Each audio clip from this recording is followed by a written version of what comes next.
Dalam video sebelum ni, saya telah berkongsi berkenaan dengan tentang reka flat, tentang cara penggunaan, tentang saluran pembelian dan tiga jenis package. Kali ini saya nak terangkan soalan yang selalu kerap ditanya oleh orang ramai. Soalan yang pertama, adakah reka flat gel bidara berdaftar dengan KKM? Jawapan dia, ya, reka flat berdaftar dengan KKM dari segi pendaftaran notifikasi. Notifikasi ini dari segi kosmetik.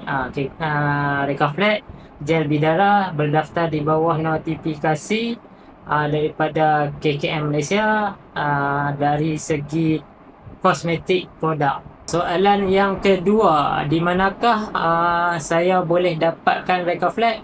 Anda boleh dapatkan reka flat melalui tiga cara lah. Cara yang pertama melalui HQ reka flat, iaitu www.rekaflat.com. Dekat laman utama ada untuk butang belian daripada HQ lah. Cara yang kedua pula melalui affiliate reka flat. Affiliate reka flat ni affiliate yang berdaftar dengan reka flat. Boleh tengok affiliate yang berdaftar melalui HQ, melalui website reka flat juga. Ada reka flat affiliate directory.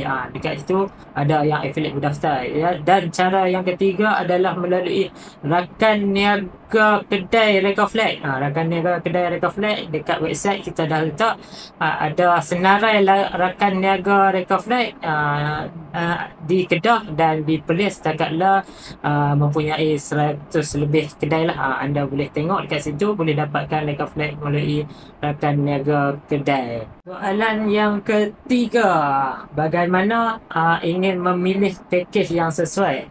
Kami menyediakan 3 pilihan package, iaitu package 2 core, package permulaan, package RM45, package yang kedua adalah package core bidara RM45, dan package ketiga flat combo RM60.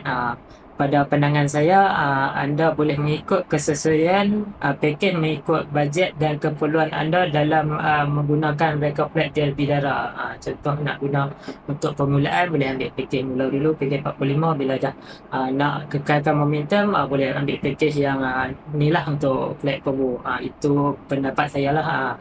Pada pendapat yang lebih baik, mengikut keperluan dan bajet anda sendiri. Akhir sekali, jika anda mempunyai pertanyaan lebih lanjut, anda boleh menghubungi HQ Reka Flat ataupun boleh kontak Reka Flat affiliate yang telah berdaftar, dan anda boleh bertanya jika ada sebarang masalah, dan insyaAllah kami akan sentiasa membantu anda dari masa ke semasa. Jika anda ada pertanyaan ataupun soalan lain, anda boleh tinggalkan di ruang komen di YouTube kami ni lah.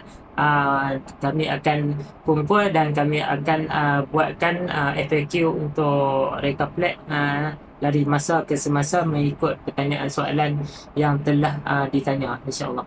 Video terakhir, saya akan kongsikan bagaimana sistem Reka Flat affiliate dibangunkan.